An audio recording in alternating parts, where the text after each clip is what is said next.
What if the oldest martial art in India was also the world's most influential? This episode focuses on Kalaripayattu, at least 1,000-year-old tradition from Kerela that shaped combat, philosophy, and possibly even Kung Fu. From guerrilla warriors who resisted the British Empire to an 80-year-old woman still teaching today, this is a story about the art of fighting and the discipline of living. I'm Sarvajit and you're on India's Golden Age podcast. Subscribe now. From the 11th to the 18th century, Kerala's villages shared one structure almost as sacred as the temple itself.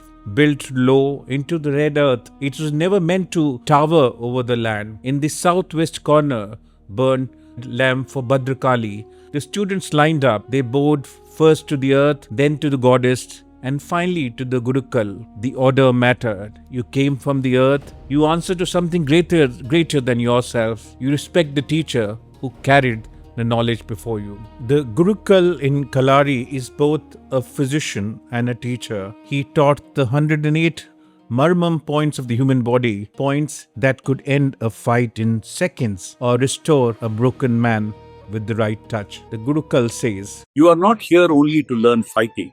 You are here to learn how to exist. Fighting may come later. Existing is every day."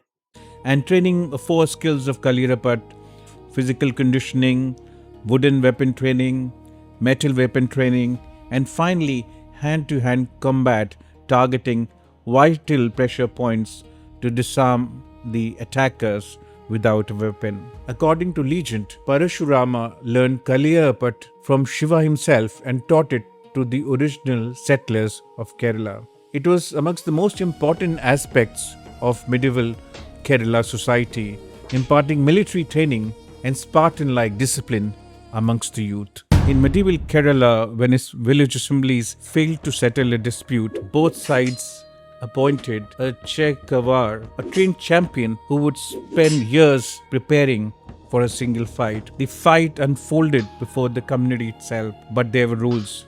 No strike after surrender, no attack from behind, fight honorably or not at all. Indian martial traditions were debating the ethics of warfare a millennia before modern international law formalized such principles. The Dhanurveda, written at least 2000 years ago, is remarkable not merely for its understanding of combat, but also of restraint. Surrendered enemies should not be killed, civilians should not be targeted, war must begin at sunrise and end at sunset. The moral boundaries of violence were already being drawn in the subcontinent long before Europe even started thinking about this question.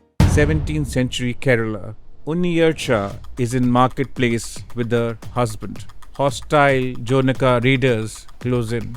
The bazaar has fallen unnaturally silent. Everyone is watching. Behind her, her husband, Kuniraman, whispers in panic, "We can settle this peacefully. Give them money and let us leave before something happens." Unniyarcha replies, "I come from the Puthuram house. We do not bow before thieves. Stay back." By then, the Urumi is already in her hand. 6 feet of flexible steel sliding free from her waist. She moves. The blade goes wide, then back, then wide again. Most of the men are down before the crowd exhales. This is not mythology. The Vadakkan Pattukkal preserved stories like these in remarkable detail in the ballads of Malabar. Around 527 Common Era, a man arrived from India, influential enough to be rewritten as legend. Bodhidharma was likely a Pallava prince from Kanchipuram. He trained in combat from childhood, and then he renounced power, became a monk, and sailed for China. At Shaolin, legend says, he found the monks physically weak from endless study. He disappeared into the cave for 9 years before he emerged to teach them movement, breath control, and combat drills. Popular mythology says he invented Kung Fu. History also leaves adequate clues. A stone stele from Shaolin dated 728 Common Era records staff-wielding monks in Tong military campaigns. And inside the Shaolin complex, frescoes depict dark-skinned monks teaching Chinese students, with striking visual parallels between certain Kung Fu forms and Indian mudras, and between Chinese pressure point systems and the Marmam traditions of South India. 1793 Common Era, Malabar is under East India Company's control, but only on paper. In the forest, it belongs to Pazhassi Raja. His guerrilla fighters are masters of Kalaripayattu. In the forest of Wayanad and Malabar, they move faster than British infantry can track.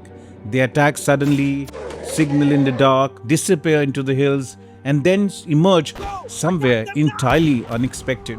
British officers write home with reluctant admiration. One of them is young Colonel Arthur Wellesley, decades before Waterloo makes him famous. These men know every hill, every stream. Every village is like a barracks. Every man is already a soldier. For 12 years, Pazhassi Raja bled the company dry. When he was finally killed in 1805, the British understood the deeper threat was not the man alone, but the martial tradition behind him. Almost immediately, the Kalaris were suppressed. Gurukkals vanished into hiding. Through the Indian Arms Act of 1878, Indians were disarmed by law, while Europeans remained exempt. The weapons like Gurumi, the Kathakali, etc. became illegal to own. Training with them, illegal by extension. Community maintaining martial traditions for dozens of generations were at risk of being branded as criminals. In Kerela, the weapons were seized, yet the techniques survived. Kicks practiced in silence, grapples disguised as exercise, animal forms folded into Kathakali performances where British officials saw only ritual and theatre. A Gurukkal told his students, What you are learning appears to be prayer. Good. Let British think that. But understand properly, this is war also. Students trained in snake-infested clearings, in moonlit courtyards behind high mud walls, fully aware that discovery could mean imprisonment. Some Kalaris relocated quietly into temple compounds. British officers hesitated to raid temples openly, creating a fragile zone of safety.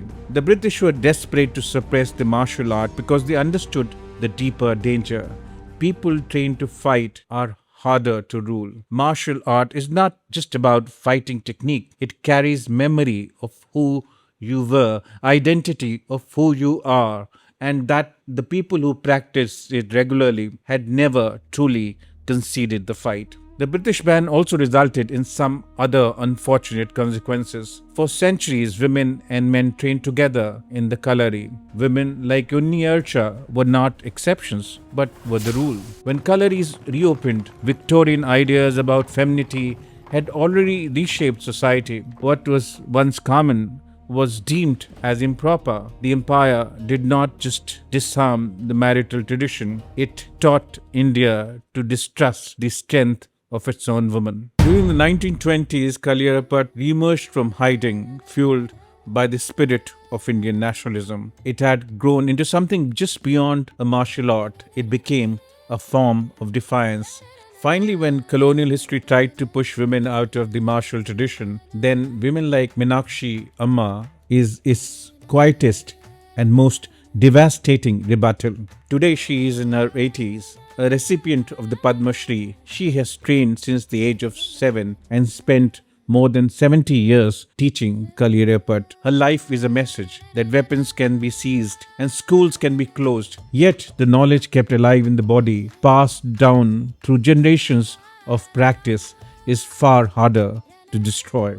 Today, mixed martial arts is a global multi-billion-dollar phenomena, but all modern combat sports ask only one question above all else: can you win? Ancient India asked a very different question: are you worthy of the power you carry?